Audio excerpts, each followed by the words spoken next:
Des images qui choquent, une épreuve de plus pour les résidents du CHSLD Vigie-Mont-Royal, un des établissements les plus touchés par la COVID-19.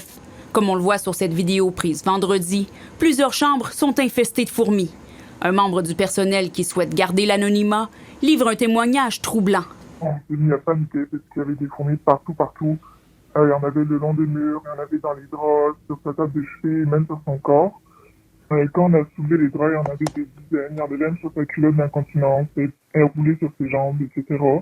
Et impossible de transférer les résidents dans d'autres chambres. Ce qui est d'autant plus bouleversant, c'est que plusieurs d'entre eux sont incapables de bouger. Selon la direction de Vigie-Mont-Royal, un exterminateur est sur place depuis 6 jours et a été appelé dans les minutes où elle a été avisée de la situation.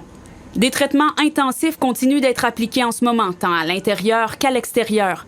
Le personnel et la direction regrettent cette situation et mettent tout en œuvre pour la résoudre dans les meilleurs délais, ajoute la direction.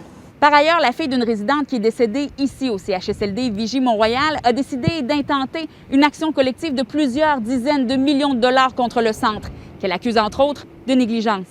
La demande d'autorisation pour le recours a été déposée jeudi.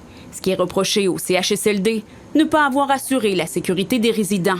On parle de manque d'employés et de matériel de protection, de personnel mal formé et d'une panne du système de ventilation qui a contribué à la propagation du virus. La totalité des résidents ont été infectés et 70 sont décédés. Les propriétaires de résidences de CHSLD, les personnes qui ont à prendre des décisions à ce niveau-là, sont imputables de ces décisions-là. Même dans ce contexte exceptionnel comme celui qu'on vit, ils sont tenus aux mêmes obligations qu'ils le seraient en temps normal.